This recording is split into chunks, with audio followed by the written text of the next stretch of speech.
Okay. So I noticed this week a lot of comments about Boris Johnson's announcement to the country on Sunday, and what a lot of people were criticising him for was being too vague, not directing out about the instructions that he was giving. And I thought that was really, really interesting, that we have a sort of compulsion for leaders to tell us what to do. But actually, I thought what he was expressing was showed his vulnerability, his humanity, that he was saying, I don't have this all figured out. I don't have all of the answers. And I trust that at least many of you are going to be able to figure out with the guideline what this will mean for you. And I hope that organisations are going to figure out how to help their staff to make sense of this. And we will be coming back to you with more information. And I thought that was great. That's exactly the kind of thing that you and I have talked about that we want leaders to do. Exactly. And I think the whole pressure on people to lead and be perfect is just too much. And I think managers, Boris Johnson's getting a lot of flack for being apparently too vague and not being incredibly detailed and directive. And I think the managers and workplaces are also experiencing a huge amount of pressure from people to get things right and to have it all mapped out and to have a very clear policy that fits every single unique individual in the workplace. And actually to be able to say to them, it's okay to be able to say, I don't know, and to have that strength of character to be able to say, we haven't done this before. I haven't done this before. I don't really know. I'm kind of getting information at the same time as you guys, and I'm trying to process it and make sense of it. And it's an unknown territory, and we have to be able to try and work this out together. So yeah, that whole term vulnerability is so, so key at the moment. And in fact, well, not in fact, I imagine that the next 10 years, the next 2 years are going to have as much change as the last 10. So it's going to be a lot of, and we don't know what next. And we don't know how we're going to make this restaurant business work or this manufacturing business work. We don't know where we're going to find new markets, because post-Brexit things are still going to be very different. And what we do know is that we can sit around as leaders going, oh, should we have all the answers? Should we just, let's figure out all the answers and let's not tell anybody until we figure out all the answers. And we can be the heroes and come up with everything. That isn't going to work.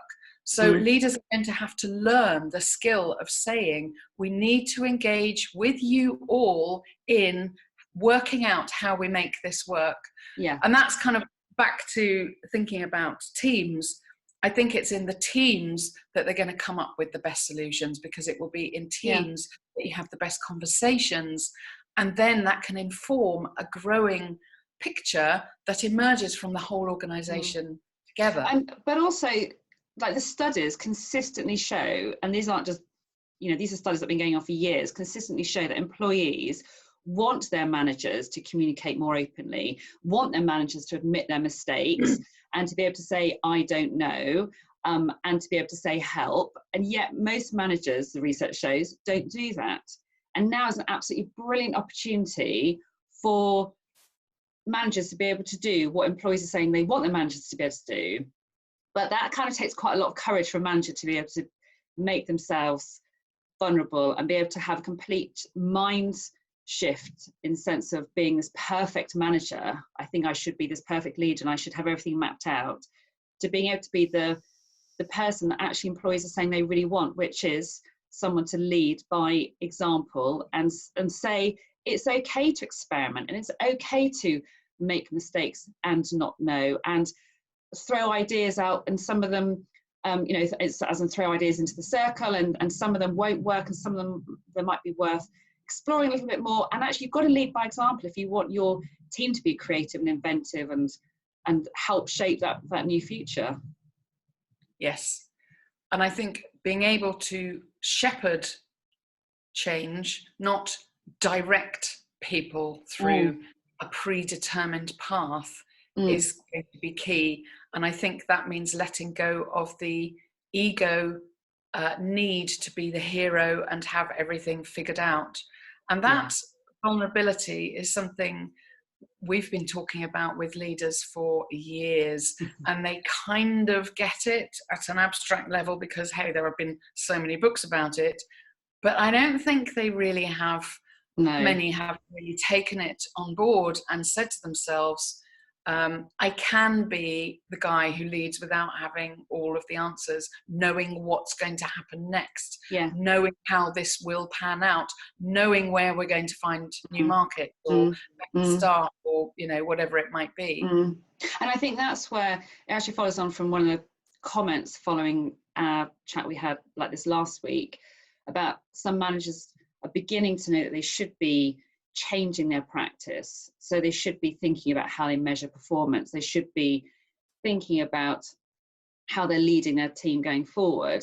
And they hear these terms about vulnerability and being authentic and so on. Yeah. But actually they hear it and they think, actually on this, listening to this, well, it makes sense. And it kind of, the studies show it, the research shows that it makes a difference, but I don't actually know how to do it. And how do I have this conversation? How do I make myself vulnerable? Like, what am I supposed to be doing? Or what am I supposed to be saying? And I think that's where we need to be kind of supporting managers more in terms of being able to say, this is actually how you lead this is how you show that you're vulnerable. This is how you show that you're authentic. Because already well reading about that, or as you say, hearing about it, but actually putting it into practice is a big, big step, isn't it? Yeah, because otherwise it just feels like you're faking authenticity. Yeah. Ironically. I'm just going to be different today and be more authentic. What does that mean? So that's why getting help in order for leaders to step into the new way that they're going to need to lead is so important, I think. And I think that whole,